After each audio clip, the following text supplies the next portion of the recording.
Hello students, कैसे हो आप सभी लोग? अच्छे ही होंगे क्योंकि घर पे हो और एंजॉय ले रहे हो फिजिक्स का। तो आज हम आपके लिए क्या लेकर आए हैं? वैद्युत द्विध्रुव के कारण निरक्षीय स्थिति में वैद्युत क्षेत्र की तीव्रता। अगर इससे पहले आपने अक्षीय स्थिति नहीं देखी तो पहले जाके वो वाली वीडियो देखिए, ठीक है? कुछ समझ में आ जाएगा आपके। इसको स्किप कीजिए, पहले वो वाली वीडियो देखिए। थंबनेल में लिखा हुआ है अक्षीय स्थिति, तो जाके पहले वाली वीडियो देखिए, ठीक है? क्योंकि स्टेप बाय स्टेप चलोगे तभी समझ में आएगा बच्चों। ऐसे नहीं कि आप जो है सीढ़ी की पहला दूसरा तीसरा डंडा छोड़ के आप सीधे 5 पे चले जाओ, ऐसे नहीं जाओगे, छोटा जाएगी। तो चलिए टाइम वेस्ट ना करते हुए स्टार्ट करते हैं।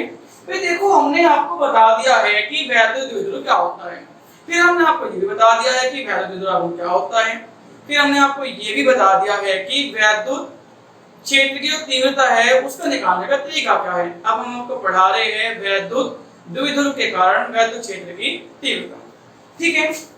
तो चलिए, पहले मैंने आपको बताया था 3 पार्ट होते हैं।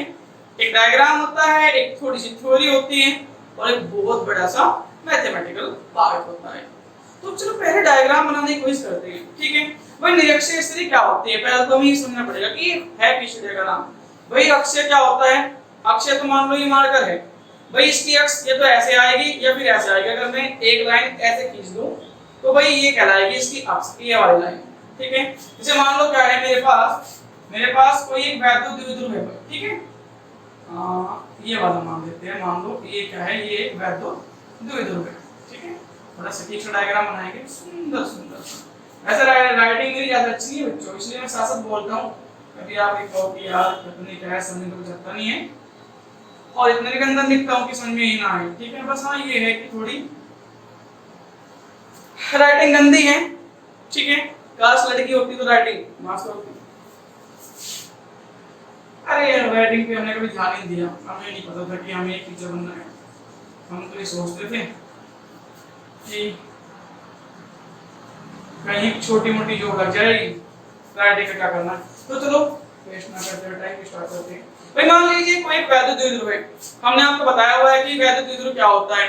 भाई जिसमें एक माइनस और एक प्लस आवेश क्या है तो इस दूरी पर रखे होते हैं, भाई उसी को बोलते हैं वैद्युत द्विध्रुव। अब तो यार रटी गई होगी ये वाली डेफिनेशन, हमको हमने 4-5 बार बता दिया आपको। अब बात कर लेते हैं इसकी निरक्षीय स्थिति क्या होती है। इससे पहली वीडियो में मैंने आपको बताया हुआ है कि अक्षय और निरक्षीय में क्या फर्क होता है दोनों में। भाई अक्षय तो ये होता है कि इसकी अक्ष में जो लाइन जाएगी, मतलब इधर और इधर, भाई इसको तो बोलते हैं अक्षय। और निरक्षीय क्या होती है? भाई निरक्षीय होती है कि जो इसके लाइन क्या है, ऐसे जाएगी परपेंडिकुलर। और आपको एक बात तो बताऊं, चुपके से सुन लो, निरक्षीय का दूसरा नाम ये भी है अनुपस्थित स्थिति। बहुत सी बार इसी नाम से आ जाता है और तुम सब लगते हो यार ये तो पढ़ा ही नहीं आज तक। अरे इसी को बोलते हैं अनुपस्थित स्थिति भी, तो इसको नोट कर लो जल्दी फटाफट, दोनों नाम से आ सकती हैं, ठीक है? भाई मान लो क्या है, इस पर आपका एक पॉइंट P है और यही वो बिंदु है जिस पर क्या निकालना है, तीव्रता ज्ञात करनी है। अब मान लीजिए ये मिड पॉइंट आपका O है, यहाँ से यहाँ तक की दूरी R है और भैया ये बिंदु P है और इसी बिंदु पे क्या निकालना है, तीव्रता। कुछ और निकालना है, तीव्रता निकालनी है। तो बच्चों ये बड़ा सुंदर सा डायग्राम बनता हुआ, ये शाबाश, आज तो रावत सर ने मजे उठा दिए। सुंदर सुंदर डायग्राम, इतना सुंदर डायग्राम ना भी बनता मुझसे, ठीक है? तो बात कर लेते हैं दिशा की, साथ साथ दिशा की बात करेंगे हम। भाई देखो दिशा होती है एक सीधी लाइन पे, ठीक है? अब ये माइनस आवेश है, अब हम ज्यादा वेस्ट नहीं करेंगे, भाई हमने आपको बहुत बार बता दिया कि दिशा कैसे निकालते हैं, ठीक है? अब भाई ये माइनस आवेश है, अब अगर आप इस बिंदु P पर क्या रखोगे, भी धनात्मक आवेश रखोगे, तो भाई ये देखो कि वो इस आवेश के कारण किधर आएगा, तुमको आना पड़ेगा किसके पास, इसके पास। क्यों आना पड़ेगा? क्यों? क्योंकि वो प्लस का आवेश है और ये माइनस का आवेश है, और हम सब जानते हैं कौन चलेगा तो छोटा होता है, छोटा कौन है, धनात्मक आवेश, तो वो चलेगा इधर की ओर। चलो भाई चलो, बुलावा आया है, और किसने बुलाया है? मात ने नहीं बुलाया, इस आवेश ने, ठीक है? तो दिशा क्या होगी आपकी, A1। भाई एंजॉय के साथ पढ़ो, मस्ती से, ठीक है? मजा आता है पढ़ाने में और पढ़ने में भी। चलो बात कर लेते हैं प्लस की आवेश की। अब भाई ये प्लस और जो यहाँ पे रखा है ना, तो दिखाई दे रहा, इसको दिमाग में बैठा लो कि यहाँ पे रखा हुआ है, वो दिखाई देने का भी आपको ऊपर, लेकिन रखा हुआ है। कौन रखा हुआ है? धन फ्रैक्शन आवेश किधर जाएगा? इधर की ओर। चलो भाई चलो चलो चलो। अब ये किधर जाएगा? वो जाएगा इधर। अब ये इधर क्यों गया भाई? ये इधर इसलिए गया क्योंकि धक्का मारा। चल बेटा, और कहां तक जाएगा इसको भी पता है आपको? अनंत तक का खींच करके, जब तक कोई दूसरा आवेश इसके आसपास नहीं आएगा। अगर कोई दूसरा आवेश आएगा तो उसे अपने पास बुला लेंगे।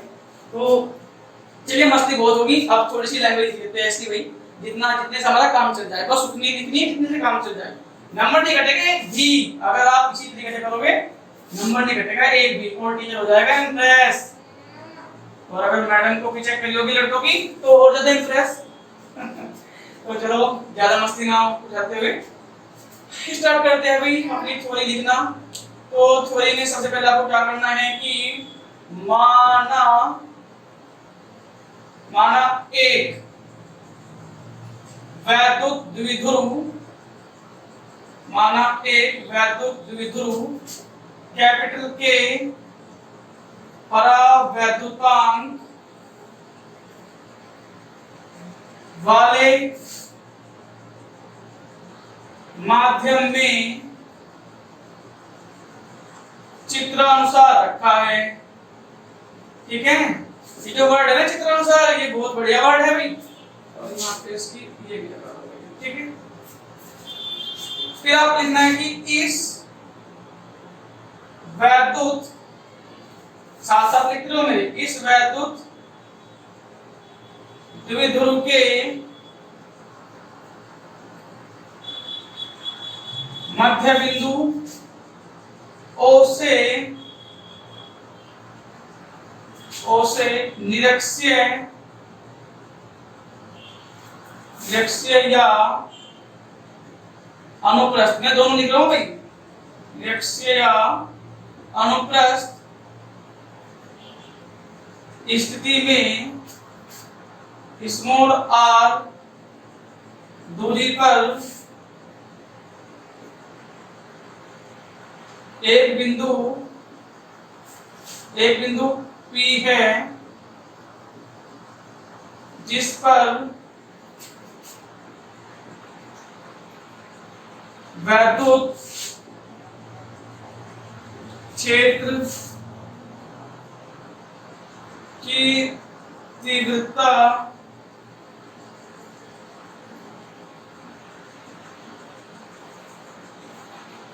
ज्ञात करनी है। बस ये सुंदर लैंग्वेज, आपको बस इतना काम करना है, और उसके बाद आपको दमादम लिखते जाना है। चलो स्टूडेंट ने क्या करना है आपको? भाई आपको लिखना है क्या लिखना है? -q आवेश से किसकी दूरी? बिंदु P की दूरी। -q आवेश से बिंदु P की दूरी कितनी आएगी बच्चों? AP। तो दूरी कितनी आई? AP। अब दिमाग में खुली होनी स्टार्ट हुई कि दूरी AP कितनी होगी। अब तक हमने लिखा ही नहीं इसको। तो स्टूडेंट्स, आपको एक बात बताऊं, आपने पढ़ा होगी पाइथागोरस प्रमेय। पाइथागोरस प्रमेय क्या होता है? कर्ण का स्क्वायर बराबर आधार का स्क्वायर प्लस लंब का स्क्वायर। ठीक है, तो मान लीजिए अगर ये वाला एंगल थीटा है, ये वाला एंगल थीटा है, और मैं बात कर रहा हूं किसकी? समकोण त्रिभुज AOP की। तो ये किसका है? ये हमारे पास आधार है, ये हमारे पास लंब है, ये हमारे पास क्या है? कर्ण है। तो भाई ये कितनी आएगी? √r² plus l²। स्टूडेंट्स, अगर ये आपको समझ में आए ना तो मुझे झट से कमेंट करना, और मैं जैसे ही आपका कमेंट आएगा मैं तुरंत आपको अच्छे से समझा दूंगा कि पाइथागोरस प्रमेय क्या होती है और ये दूरी यहाँ से कहाँ से आती है। ठीक है, और चलो हम तुमको कष्ट नहीं देंगे बच्चा, हम यहाँ पे आपको समझा देंगे कि ये दूरी कैसे आई है। बस थोड़ी सी वीडियो बड़ी हो जाएगी तो प्रॉब्लम नहीं है। अगर यहाँ पे देखो, अगर ले रहे हो आप समकोण त्रिभुज कौन सा? AOP, तो कितना आता है? मैंने कहा कि क्या आता है? कर्ण का स्क्वायर बराबर आता है आधार का स्क्वायर प्लस लंब का स्क्वायर। अब यहाँ पे कर्ण क्या है भाई? कर्ण है यहाँ पे AP का स्क्वायर कितना आएगा भाई? AO का स्क्वायर मतलब AO का आधार क्या है? यहाँ पे L है, और लंब क्या है? R है। तो AP की जो वैल्यू आएगी वो कितनी आएगी? √r² plus l²। बड़ा सिंपल था। और भाई देखो अगर तुम 12th में हो ना भाई इतना मैथ तुमसे आना चाहिए, ठीक है, ये तुम्हारी अच्छी बात नहीं है अगर तुमसे इतना मैथ नहीं आता। भाई राहुल सर कहाँ तक सिखाएंगे, क्योंकि भाई मैं हूँ फिजिक्स का टीचर। वैसे अगर प्रॉब्लम हो तो मैथ्स की आप पूछ लिया करो, कोई बात नहीं है, पर लेकिन इतना मैथ आपसे आना चाहिए, ठीक है। फिर प्लस क्यों आवेश से किसकी दूरी भाई, बिंदु P की दूरी कितनी आएगी, ये आएगी भैया BP। बी अपना लिख दियो BP। आपको तो भी अपना नाम देते हैं लड़के तो खास कर आर स्क्वायर माइनस सॉरी दोनों प्लस ही आएगा बच्चा, दोनों में से ही तो है R square plus R square. तो अब क्या करना है भाई, अब हमने दूरी को निकाल ली, अब हमें तीव्रता निकालनी है, ठीक है। अब मैं दूसरे पेन का यूज करता हूं ताकि आपको मजा आता रहे। माइनस क्यू आवेश के कारण किसकी तीव्रता भाई, माइनस क्यू आवेश के कारण किस पर, बिंदु P पर क्या, वैद्युत क्षेत्र की तीव्रता कितनी आएगी भैया, E भैया, ये आएगी E1। कितनी आएगी E1, ठीक है। अब ये E1 का मान कितना होगा भाई, मैंने आपको बताया होगा है, देखो पहले में ही देखो कि बोर्ड दिखाई दे रहा है नहीं दिखाई दे रहा, कहीं मैं लिखता चला जाऊं, बस एक ही लाइन लिखेंगे उसके बाद को बदल देंगे भाई। ये आएगा 1/4 pi epsilon not k, okay. और भाई क्यों अपॉन, भाई आवेश का प्लस माइनस नहीं देखना है, क्यों, सदिश राशि है, आवेश का प्लस माइनस नहीं देखा जाता। और दूरी कितनी लेनी है, AP का स्क्वायर लेनी है, किसका स्क्वायर लेनी है, AP का स्क्वायर लेनी है। तो भाई स्टूडेंट्स देखो अब हमारा बोर्ड भर चुका है, वैसे चलो मैं यहाँ पे E1 का मान लिख के बता रहा हूँ आपको कितना आएगा, 1/4 पाई एप्सिलॉन नॉट k, क्यों अपॉन वही AP है, ठीक है। और AP की वैल्यू कितनी है भाई, ये है कितना है भाई, अंडर रूट है इसका R square plus L square का, और भाई इसको क्या कर देना है स्क्वायर। और आपको पता है कि जब अंडर रूट का स्क्वायर होता है तो क्या है, रूट से स्क्वायर खत्म, खलास, बचेगा क्या, E1 की जो वैल्यू आएगी वो आएगी भाई 1/4 पाई एप्सिलॉन नॉट k भाई q upon r square plus l square, ठीक है स्टूडेंट्स।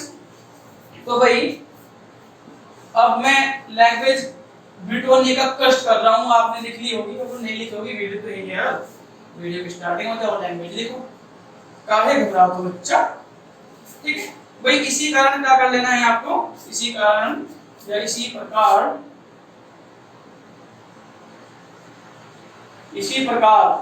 क्या बच्चा, इसी प्रकार क्या है भाई, प्लस क्यू, क्या प्लस क्यू आवेश के कारण वैद्युत क्षेत्र, इसका वैद्युत क्षेत्र की तीव्रता, क्या तीव्रता, ठीक है।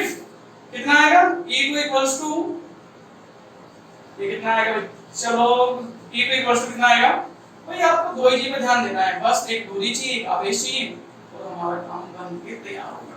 क्यों मैं फिर बार बार यही चिल्ला के कहूंगा, एक बार नहीं 1000 बार कहूंगा कि जो सदिश राशियां होती है उसमें आवेश का प्लस माइनस नहीं देखा जाता, सिर्फ क्या लिया जाता है, सिर्फ परिमाण लिया जाता है। और वैद्युत युग्म में क्या है, परिमाण सेम होते हैं, क्यू उधर भी क्यू इधर भी क्यू, बस एक प्लस एक माइनस का, और यहाँ पे प्लस माइनस नहीं लेना है, ठीक है। तो क्यू अपॉन क्या करना है BP का स्क्वायर, और हमने आपको बताया हुआ है BP कितना है E2 1/4 pi epsilon not k, और भैया Q BP की वैल्यू कितनी है भैया आपकी, BP की वैल्यू है under root r square plus l square का होल स्क्वायर, ठीक है। तो ये कितनी आएगी भाई, E2 की जो वैल्यू आएगी वो आएगी 1/4 पाई एप्सिलॉन नॉट k भाई Q अपॉन कितना आएगा, ये आएगा r square plus l square. तो यहाँ पर एक चीज देखने लायक है, और वो देखने लायक क्या है भाई वो देखने लायक ये है कि E1 और E2 के मान क्या है, बराबर है। ठीक है, आते हैं क्या है भाई, E1 बराबर E2। Equation number first. ठीक, अब यार दिक्कत ये होगी, अब अगर दो तीव्रताएं दो है, एक E1 है एक E2 है, अब प्रॉब्लम ये है भाई अगर ये तीव्रता क्या हो, एक दिशा में हो तो उन्हें जोड़ दें, और अगर भाई उल्टी हो मतलब विपरीत हो तो भाई ना घटा दें। अब यार ये तो ढंग बिगाड़ रखा है ना, तो एक कहीं को मुंह उठा रही है, एक कहीं को मुंह उठा रही है, अब इन्हें सोल्व कैसे करें? तो अगर कहीं वेक्टर ऐसी सिचुएशन में आ जाता है, कैसी सिचुएशन आ जाता है, मान लीजिए क्या है इस तरह का, मान लीजिए कोई वेक्टर है, तो भाई हम क्या काम करते हैं, हम उस वेक्टर को दो घटकों में तोड़ देते हैं। ठीक है, ठीक, और एक घटक कोस का होता है, दूसरा घटक किसका होता है, साइन का होता है। और 11th क्लास में आपने पढ़ा हुआ होगा, और अगर ना भी पढ़ा तो हम 11th क्लास की स्टार्ट करने वाले हैं थोड़ी दिनों में, वहां पढ़ा देंगे आपको कि कोई वेक्टर घटक टूटता कैसे है, एक कोस में आएगा दूसरा साइन में आएगा, जिधर कोण थीटा होगा वो घटक कोस में हो जाता है, और जिधर थीटा नहीं होगा वो घटक साइन हो जाता है। तो चलिए तोड़ते हैं, किसको तोड़ते हैं, पहले तोड़ते हैं E2 को। ठीक है भाई, और E2 को तोड़ने के लिए हमको क्या करना है, भाई E2 है, एक घटक तो मान लो उसका ये वाला हो गया, और भैया एक घटक कौन सा होगा, भाई घटक ये वाला होगा। ठीक है, अब ये देखें कि यार थीटा में से कौन सा कौन होगा, भाई देखो अगर ये वाला कौन थीटा है ना, तो ये भाई इसको भी थीटा होना पड़ेगा, क्योंकि भाई जो आपकी मान लो ये जो समांतर रेखा है ना भाई, ये वाली रेखा है। ठीक है, और मैं इसलिए लाइन खींच दूं तो भाई जितना कोण ही होता है ना भाई, इतना कोण ही होता है, ये आपने इस क्लास में पढ़ कर रखा है। ठीक है, तो अगर भाई ये वाला कोण थीटा है और मैं इसको तोड़ रहा हूं, तो भाई ये आ जाएगा मेरे पास क्या, E2 cos थीटा, और भाई ये आ जाएगा क्या, E2 sin थीटा। ठीक है भाई इसका तो काम खत्म हुआ। अब बात करते हैं इसकी, अभी ये भी तो रह रहा है, ये भी पता नहीं कहां को मुंह उठा रखे इन्होंने यार, कोई इधर को जा रहा कोई इधर को जा रहा। ठीक है, अब इसको भी तोड़ेंगे, तोड़ना सबको आता है मुझे, मुंह से किसे किधर ही उठ रहा हो सबको तोड़ देंगे, क्यों घबरा रहे हो। अब देखो कैसे तोड़ेंगे इसको। भाई अगर बात इसकी आती है तो भाई एक घटक तो टूट जाएगा इसका ऐसे, कैसे, ऐसे, ये टूट गया घटक, और एक घटक इसका भाई ये वाला है। तो अगर ये वाला कोण थीटा है तो ए भाई ये वाला भी कोण थीटा होगा, ए इन्हें बोलते हैं भाई जेड एंगल। अगर ये कोण थीटा है तो भाई ये भी कोण थीटा होता है, अगर ये थीटा है तो ये भी क्या होगा, थीटा होगा। तो इसका मतलब क्या है, ये वाला घटक कितना हो जाएगा, E1 cos थीटा। तो बारीक लिखना भाई, चमक बिना तुमने एक बार देख लो भाई, कभी मेरी वीडियो बेकार चली जाए भाई, नहीं भाई चमकना पड़ेगा। तो E1 cos थीटा, और ये कितना आएगा भाई, E1 sin थीटा। अब भैया हम यहाँ पे एक बात देखें तो बात, और वो बात क्या है, वो बात ये है कि E2 sin थीटा और E1 sin थीटा क्या है, विपरीत है, और E1 cos थीटा और E2 cos थीटा क्या है, बराबर है। ठीक, तो पहले तो मैं क्या लिखूंगा यहाँ पे कर रहा हूँ इसको। ठीक है, इसके बाद हम यहाँ पे क्या लिखते हैं, चलो एक बार मैं यहाँ पे लिख लूं कि E1 व E2 को दो घटकों में, किसमें, दो घटकों में वियोजित करने पर, किसमें करने पर, दो घटकों में वियोजित करने पर, तो भाई क्या होगा, E1 sin थीटा व E2 sin थीटा बराबर व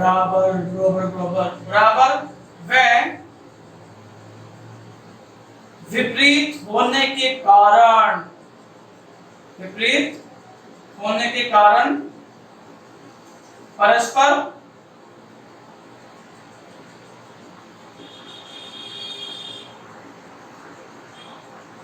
निरस्त हो जाएंगे। भाई निरस्त क्यों हो रहे हैं, क्योंकि भाई E1 sin थीटा और E2 sin थीटा क्या बराबर है। मैंने बराबर क्यों लिखा, क्योंकि ये वाला एंगल बराबर है तो sin थीटा बराबर होगा, और E1 E2 क्या है, ये तो ऑप्शन बराबर है ही है। तो उसका मतलब क्या है कि ये क्या है, खत्म हो जाएगा। खत्म क्यों है, क्योंकि एक वेक्टर इधर और एक वेक्टर इधर। अगर कहीं ऐसी कंडीशन है कि दो वेक्टर बराबर है और विपरीत है तो वे क्या हो जाते हैं भाई, वे हो जाते हैं खत्म, दोनों एक दूसरे को काट काट के मार देते हैं, शाप खलास। तो अब बचा क्या, ठीक है भाई, जबकि E1 cos थीटा तथा E2 cos थीटा समान दिशा में होने के कारण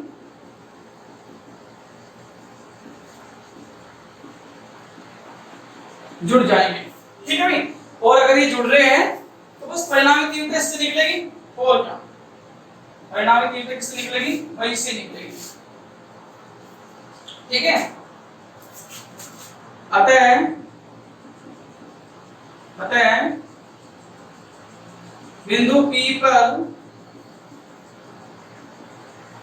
परिणामी वैद्युत क्षेत्र की तीव्रता, ठीक है, कितना आएगा भाई, ये आएगा E बराबर E1 cos theta plus E2 cos theta. Okay student, ठीक है। अब चूंकि E1 बराबर क्या है, E2 है। अब भाई E1 बराबर क्या है, E2 है, तो उसका मतलब क्या है, इसका मतलब सीधा सीधा ये निकल कर आता है, क्योंकि मैं क्या लिख सकता हूँ कि भाई मैं लिख सकता हूँ E बराबर कितना, E1 cos theta plus E1 cos theta, और ये कितना आएगा भाई, आएगा E बराबर 2E1 cos थीटा। तो कितना आएगा, E बराबर आएगा, ठीक है, 2 इंटू 1/4 पाई एप्सिलॉन नॉट, ठीक है भाई, और ये कितना आएगा Q upon R square plus L square और इनटू में cos थीटा। अब इस cos थीटा की आप वैल्यू कैसे निकाल देंगे भाई हम, तो इस cos थीटा की वैल्यू निकाल दिखाते हैं। त्रिभुज किसमें लेना है आपको, त्रिभुज आपको इसमें ले लेगा, इसमें A O P में ले, चलो A O P में। अब लाल बट्टे का सामने बढ़ रखा, ठीक है, ये कौन थीटा है, ये लंब है, ये आधार है, और ये क्या है, कर्ण है। तो क्या आएगा भाई, AOP में जो cos थीटा आएगा आपका, वो कितना आएगा, आधार बटे कर्ण, कितना आएगा AO बटे AP, दिस इंप्लाई दैट कितना आएगा भाई L upon under root R square plus L square. ठीक है भाई। तो E की वैल्यू कितनी आएगी भाई, E की वैल्यू आएगी 2 गुना 1/4 पाई एप्सिलॉन नॉट, K कहां छोड़ते हैं हमने, K के साथ आएगा K, और ये आएगा Q अपॉन, इसको ना ऐसा करो यार, 2 क्यों कर लूं, ये दो यहां पे अंदाजा लगा, और कभी 2 2 4 कर दो दिक्कत आ जाएगा, इसको नीचे रखना है भाई, ये तो उसका अभिनव है, इसको जो रखना है 1/4 पाई एप्सिलॉन नॉट K2, ठीक है, 2Q कितना आएगा, ये आएगा R square plus L square और गुना में L upon under root R square plus L square. ठीक है, इधर से रब कर दे रहे हैं, जब हमने इधर से रब किया तो क्या हुआ, कैलकुलेशन, अब कुछ और हुआ, कैलकुलेशन नहीं कर रहे यार, कुछ नहीं कर रहे हैं, और कैलकुलेशन भी बड़ी मजे वाली करते हैं, आपको मजा भी आ रहा होगा, और भाई जिसको मजा नहीं आ रहा ना, उसको उसको मैथ नहीं आता, ठीक है, और जिसको मैथ नहीं आता उसको मैथ सीखने की जरूरत है, हिम्मत ध्यान ना। 1/, ये की वैल्यू कितनी आएगी बच्चा, 1/4 पाई एप्सिलॉन नॉट K, ठीक है, और इसको कर देते हैं 2QL। ओके, अब जरा यहाँ पे देखो, ये R स्क्वायर की पावर कितनी है, ये जरा यहाँ पे लिखूं मैं, R square plus L square, ठीक है, और ये लिख दूं R स्क्वायर प्लस,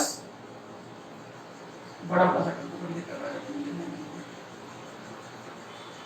और ये लिखेंगे R square plus L square की पावर 1/2, ठीक है, इसकी पावर 1/2, इसकी पावर 1/2।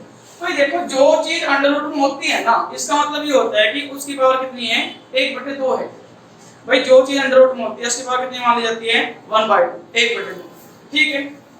अब चूंकि हमारे पास क्या है भाई, 2QL जो होता है वो होता है P, और इसको हम क्या बोलते हैं, इसको हम बोलते हैं वैद्युत, क्या बोलते हैं, वैद्युत द्विध्रुव आघूर्ण। भाई अगर कोई स्टूडेंट इस वीडियो को स्टार्ट मतलब भी से देख रहा है तो भाई वो इस वीडियो को छोड़ दे, और भाई सबसे पहले हमारे चैनल पे जाइए, स्टेप बाय स्टेप पढ़िए, तब समझ में आएगा, ठीक है, अदरवाइज समझ में बिल्कुल नहीं आएगा। वैद्युत विद्युत आघूर्ण, तो हमारे पास जो लास्ट रिजल्ट आएगा वो आएगा भाई 1/4 पाई एप्सिलॉन नॉट के, वही हो जाएगा P, और ये हो जाएगा r² प्लस l² की पावर कितनी भैया 3/2। अब 3/2 कहां से आया भाई? देखो अगर आधार समान हो तो घातें जुड़ जाती हैं। अब इसकी घात कितनी है? 1 है, इसकी घात कितनी है? 1/2 है। अब भाई 1 में 1/2 जोड़ोगे तो 3/2 ही आता है। जोड़ पे देखो पे। अब यहाँ पे आपको क्या करना है? वही फंडा लगा देना है कि चूंकि जो L है भाई बहुत बहुत छोटा है किससे? R से, ठीक है। आता है l² को r² की तुलना में क्या लेने पर? नगण्य लेने पर। तो जब आप नगण्य लोगे ना भाई तो l² तो यहाँ से साफ चला जाएगा, ठीक है। और भैया मैं इधर लिख रहा हूँ, ठीक है, इधर लिख रहा हूँ इधर। तो ये कितना आएगा भाई? E बराबर आएगा 1/4 पाई एप्सिलॉन नॉट के, और भैया ये आ जाएगा P अपॉन r² की पावर कितनी 3/2। अगर कहीं घात के ऊपर घात चढ़ी होती है ना तो आपस में गुणा होती है। अब तुम मुझे बताओ 2 गुना 3/2 कितना आएगा? 2 से 2 कट जाएगा और पावर कितनी बचेगी? 3। कितना आएगा? 1/4 पाई एप्सिलॉन नॉट के, और भाई P अपॉन r³ भाई ये है आपका फाइनल रिजल्ट। और इसको कपड़े पहनाने जरूरी है, और इसके कपड़े क्या होंगे? जो मात्रक होता है किसका? वैद्युत क्षेत्र की तीव्रता का। तो भाई वो मात्रक क्या होता है? भाई वो मात्रक होता है आपका न्यूटन प्रति कूलम। क्या होता है? न्यूटन प्रति कूलम। अब वही बात कर लेते हैं इसकी दिशा की। तो भाई देखो ये आपको दिखाई दे रहा है नहीं, ये दिशा एक P1 cos थीटा और E2 cos थीटा वाली दिशा। तो जो दिशा ये वाली होगी ना, यही दिशा इसकी होगी, और वो कितनी होगी? प्लस से माइनस की होगी। तो कितनी होगी भाई आपके पास? प्लस क्यों आवेश से माइनस क्यों आवेश की हो। तो स्टूडेंट्स ये थी हमारी कंप्लीट डेरिवेशन, ठीक है। और मैं दावे से कह सकता हूँ मजा आया होगा करने में डेरिवेशन को, ठीक है। बस एक डेरिवेशन रहेगी और फिर हम आपके लिए कल वो डेरिवेशन भी लेके आएंगे और साथ में न्यूमेरिकल्स लेके आएंगे। और न्यूमेरिकल्स हम कैसे करने वाले हैं? इधर न्यूमेरिकल्स हम करेंगे, इधर आपको पूरा सेटअप मिलेगा न्यूमेरिकल्स का, ठीक है। तो थोड़ी सी भी दिक्कत नहीं आएगी, इधर आपकी क्वेश्चंस रहेंगे, इधर हम आंसर सोल्व कराएंगे 1 बाय 1 झटके से, ठीक है। तो बने रहिए हमारे साथ और एंजॉय लीजिए किसका? फिजिक्स का। और हमने आपको बताया हुआ है, सब्सक्राइब कर लो चैनल, फायदा में रहेगा तुम्हारा, ठीक है। चलो मिलते हैं नेक्स्ट वीडियो में।